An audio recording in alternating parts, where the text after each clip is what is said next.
to convert its waste heat from its glass processes into electricity, it also produces some of the high temperature materials that we need.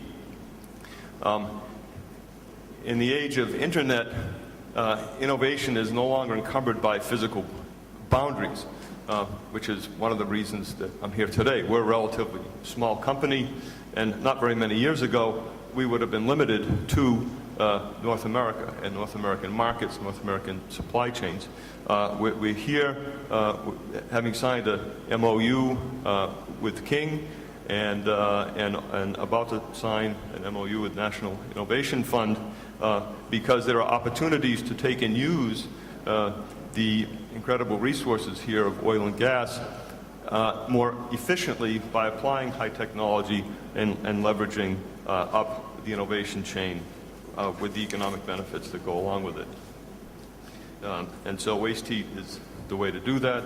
The markets are very huge, on the order of $1 trillion market worldwide.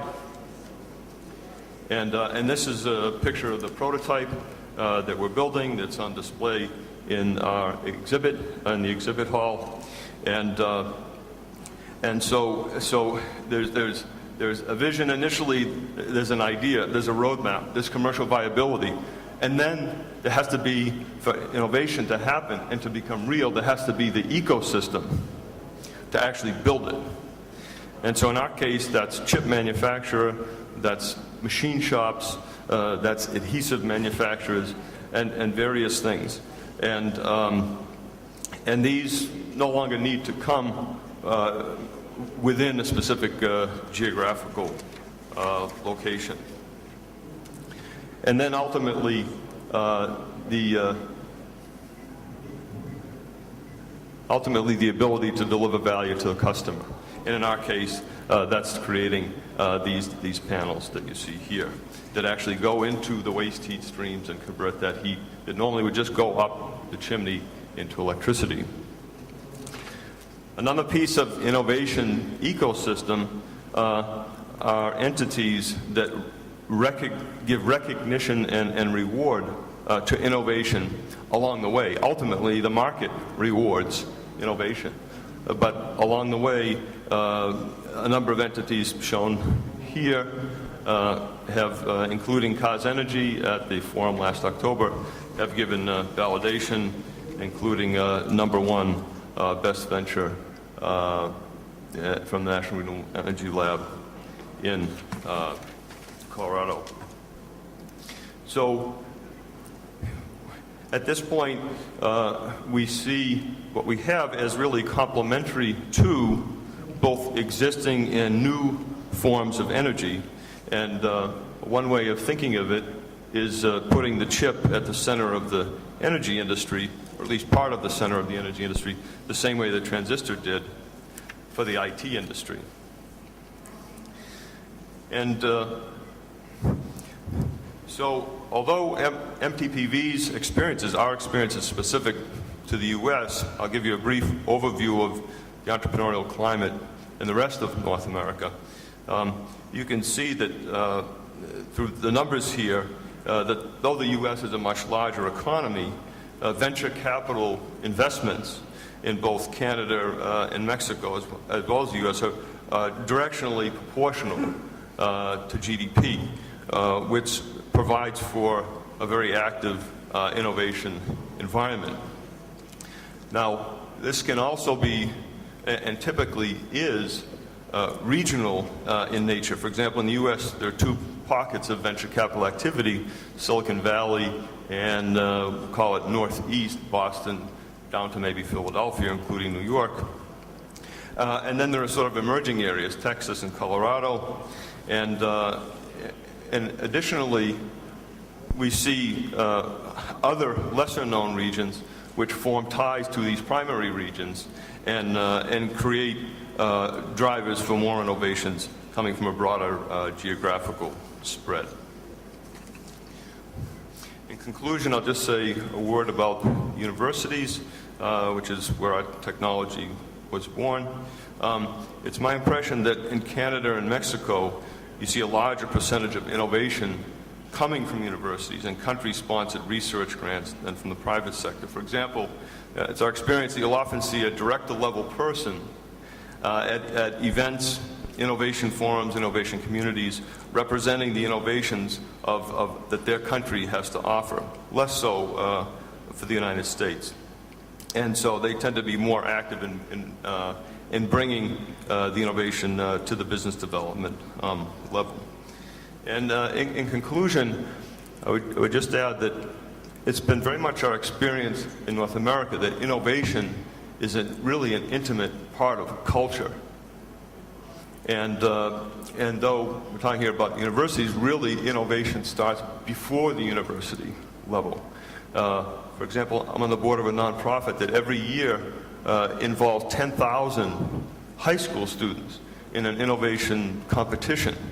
And the enthusiasm and the learning that goes on there is enormous. So when they get to university, innovation is sort of already in their DNA.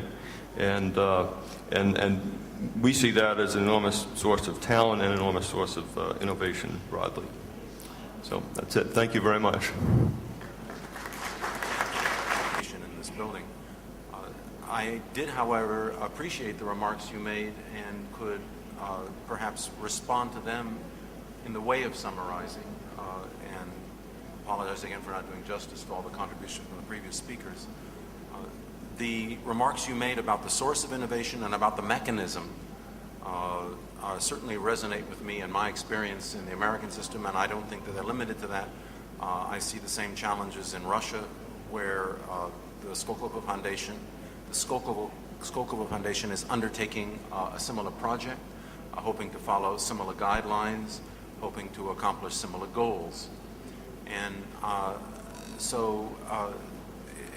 as it were, to summarize, what I would do is, first of all, remark that indeed the principal source of discoveries, which are the new ideas translated into action and ultimately potential sources for commercial development, the principal source is indeed in the universities in America and elsewhere around the world. That will be no less true in Russia, where there will be a new Skolkovo University, a Skolkovo Institute of Science and Technology, than in America, where we have the Massachusetts Institute of Science, Institute of Technology, or what have you. The reason why innovation is centered, though not exclusively located there, is because the profession of the researchers in universities is indeed discovery. And discovery is, in turn, primarily dependent upon risk-taking, and that entails most often failure. So within the university system, it is possible to attempt and fail repeatedly, and then finally be credited with success. The failure rate can be much higher than it could be in industry or at any subsequent level. The next point that you alluded to and that I would emphasize, there is a very great requirement for early stage funding of good ideas. That's true everywhere in America today. It's true elsewhere. The Skolkovo Foundation hopes to partly bridge that gap by providing generous grants for promising ideas at an early stage, more so than are available, for example, in America from the government as a way of jump-starting this. And I think a similar model could prevail and could be applied very successfully in Kazakhstan, because it has the means to do so, and should be tried elsewhere. The third and the ultimate stage is, of course, success in the marketplace. So it's possible to try and be demanding about quality at the level of the research done in the universities, the choice of ideas. It's possible to be demanding about quality in the selection of projects that will receive grants for early business development. But ultimately, the final judgment is that rendered in the marketplace.